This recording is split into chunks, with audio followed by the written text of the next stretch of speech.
Hello viewers, ਕੀ ਹਾਲ ਚਾਲ ਹੈ ਤੁਹਾਡੇ ਸਾਰਿਆਂ ਦਾ। ਉਮੀਦ ਕਰਨਾ ਸਾਰੇ ਖੈਰੀਅਤ ਨਾਲ ਹੋਣਗੇ। ਅੱਜ ਮੈਂ ਜਿਹੜੀ ਮੂਵੀ ਦਾ ਟ੍ਰੇਲਰ ਤੁਹਾਡੇ ਵਾਸਤੇ ਲੈ ਕੇ ਆਇਆ ਵਾਂ, ਉਹ ਮੂਵੀ ਦਾ ਨਾਂ ਹੈ ਬਾਜਰੇ ਦਾ ਸਿੱਟਾ। ਇਮੀ ਵਿਰਕ ਦੀ ਇਹ ਮੂਵੀ ਹੈ ਤੇ ਇਸ ਮੂਵੀ ਦਾ ਜਿਹੜਾ ਗਾਣਾ ਹੈ ਬਾਜਰੇ ਦਾ ਸਿੱਟਾ, ਉਹ ਪਾਕਿਸਤਾਨੀ ਸਿੰਗਰ ਬਸਰਤ ਨਜ਼ੀਰ ਉਹਨੇ ਗਾਇਆ ਸੀ ਸਭ ਤੋਂ ਪਹਿਲੇ। ਉਹਦੀ ਚਲੋ ਇਹਨਾਂ ਨੇ ਕਾਪੀ ਕੀਤੀ ਹੈ, ਜੋ ਵੀ ਕੀਤਾ ਉਹਨੂੰ ਮਿਕਸ ਕਰਕੇ ਇਸ ਫਿਲਮ 'ਚ ਗਾਇਆ ਗਿਆ। ਤੇ ਮਤਲਬ ਕੁੜੀਆਂ ਨੂੰ ਹਮੇਸ਼ਾ ਇਹ ਕਿਉਂ ਸਮਝਿਆ ਜਾਂਦਾ ਹੈ ਕਿ ਇਹ ਕੋਈ ਕੰਮ ਨਹੀਂ ਕਰ ਸਕਦੀਆਂ। ਪੰਜਾਬੀਆਂ ਦੇ ਵਿੱਚ ਜਾਂ ਕਿਸੇ ਵੀ ਮਤਲਬ ਮੁਆਸ਼ਰੇ ਦੇ ਵਿੱਚ ਕਹਿੰਦੇ ਨੇ ਕਿ ਲੜਕੀ ਕੋਈ ਵੀ ਕੰਮ ਨਹੀਂ ਕਰ ਸਕਦੀ।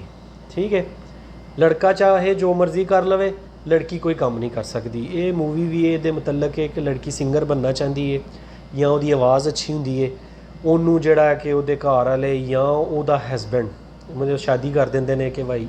ਬਾਕੀ ਤੁਸੀਂ ਵੀਡੀਓ ਵੇਖੋ, ਸਾਡੇ ਚੈਨਲ ਨੂੰ ਸਬਸਕ੍ਰਾਈਬ ਤੇ ਵੀਡੀਓ ਨੂੰ ਲਾਈਕ ਕਰਨਾ ਨਾ ਭੁੱਲਿਆ ਕਰੋ। ਬੈਲ ਆਈਕਨ ਨੂੰ ਦਬਾ ਦਿਆ ਕਰੋ ਤਾਂ ਕਿ ਆਉਣ ਵਾਲੀ ਵੀਡੀਓ ਤੁਹਾਡੇ ਤੱਕ ਪਹੁੰਚ ਸਕੇ।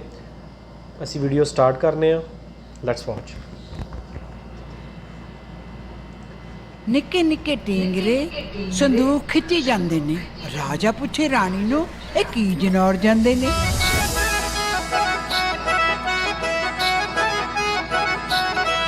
ਜਿਵੇਂ ਭਾਬੀ ਸੁਣਦੀ ਗੱਲ ਵਿਸਕੇ ਤੇ ਹੋਰ ਦੀ।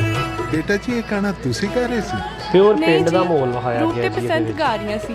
ਉਹ ਲੰਬੜਦਾਰਾਂ ਦੀਆਂ ਕੁੜੀਆਂ ਨੇ।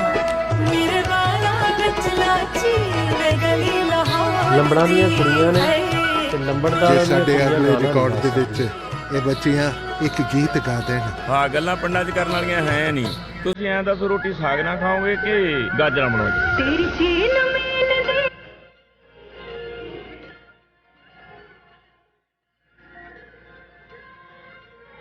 ਰੂਪ ਤੇ ਬਸੰਤ ਦਾ ਇੰਟਰਵਿਊ ਕਰਨਾ ਸੀ ਜੀ। ਆਪਣੇ ਕੋਲ ਹੈਗੀ ਹੈ ਪੁੱਤ?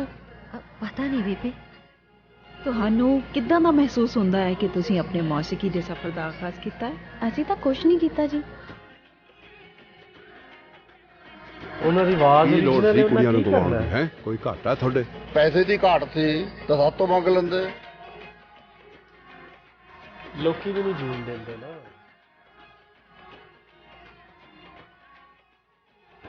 ਕਾਕਾ ਮੈਨੂੰ ਤੂੰ ਦੱਸ, ਤੇਰੀ ਕੀ ਮਨਸ਼ਾ ਹੈ? ਨਹੀਂ, ਮੈਂ ਤਾਂ ਨਹੀਂ ਗਾਉਣ ਦਿੰਦਾ। ਅੰਗਾ ਬਣ ਗਿਆ। ਮੈਨੂੰ ਇੰਨੀ ਦੂਰ ਵੀ ਆਉਣਾ ਜ਼ਰੂਰੀ ਆ? ਇਸ ਨਾਲ ਤਾਂ ਤੁਸੀਂ ਮੈਨੂੰ ਉਹ ਮਾਰ ਦਿਓ, ਉਹ ਤਾਂ ਮੈਂ ਤੁਹਾਡੇ ਲਈ ਮਾਰੀ ਜਾਣਾ।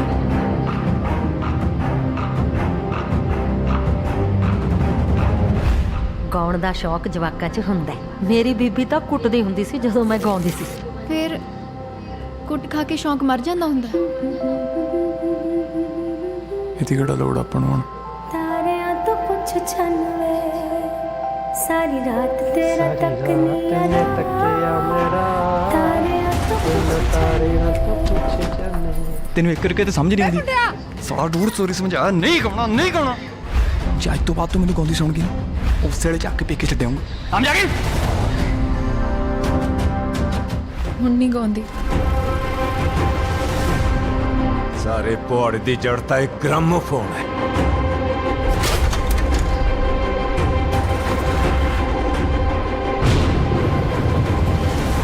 ਤੈਨੂੰ ਆ ਨਹੀਂ ਸੀ ਦਿੰਦੀ, ਇਹਨੂੰ ਨਹੀਂ ਸੀ ਚੱਕਣਾ।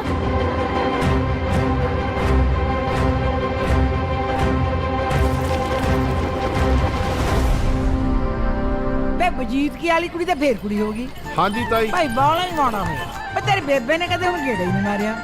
मैं सून वाली है जी, 4-5 दिन हो गए ਉਹਦੇ ਦੁਆਲੇ ਹੋਈ ਹੋਈ ਹੈ ਜੀ। ਵਾਹਿਗੁਰੂ ਭਲੀ ਕਰੇ, ਕੱਟੀ ਹੋ ਜੇ। ਬਾਜਰੇ ਦਾ ਸਿੱਟਾ ਬਾਜਰੇ ਦਾ ਸਿੱਟਾ ਐਸਾ ਚੱਲੀ ਤੇ ਮਰੋੜਿਆ ਰੁੱਠਿਆ ਜਾਂਦਾ ਮਾਈਆ ਰੁੱਠਿਆ ਜਾਂਦਾ ਮਾਈਆ ਐਸਾ ਗਲੀ ਵਿੱਚੋਂ ਮੋੜਿਆ ਬਾਜਰੇ ਦਾ ਸਿੱਟਾ।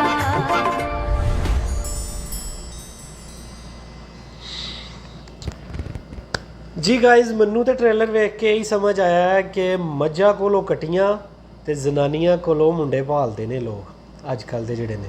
ਪੁਰਾਣੇ ਹੋਣ ਅੱਜ ਦੇ ਹੋਣ, ਤੇ ਧੀਆਂ ਨੂੰ ਵੀ ਉਂਝ ਹੀ ਰੱਖਣਾ ਚਾਹੀਦਾ ਜਿਵੇਂ ਪੁੱਤਰਾਂ ਨੂੰ ਰੱਖੋ। ਬਹਰਹਾਲ ਬਹੁਤ ਅੱਛਾ ਟੌਪਿਕ ਹੈ ਇਹਨਾਂ ਦਾ। ਉਹਦੇ ਵਿੱਚ ਉਹਨਾਂ ਨੇ ਦੱਸਿਆ ਕਿ ਧੀ ਦੀ ਵੈਲਿਊ ਉਨੀ ਹੋਈ ਹੈ ਜਿੰਨੀ ਪੁੱਤਰ ਦੀ ਹੈ। ਬਹਰਹਾਲ ਤੁਸੀਂ ਮੂਵੀ ਜ਼ਰੂਰ ਵੇਖਿਆ ਜੇ। 15 ਜੁਲਾਈ ਨੂੰ ਰਿਲੀਜ਼ ਹੋ ਰਹੀ ਹੈ। ਤੇ ਸਾਡੀ ਵੀਡੀਓ ਨੂੰ ਲਾਈਕ ਕਰਨਾ ਨਾ ਭੁੱਲਿਆ ਕਰੋ। तो चैनल ਨੂੰ ਸਬਸਕ੍ਰਾਈਬ ਜ਼ਰੂਰ ਕਰ ਦਿਆ ਕਰੋ। अपना बहुत सा ख्याल रखिएगा, बहुत ज़्यादा ख्याल रखिएगा। अल्लाह हाफिज़।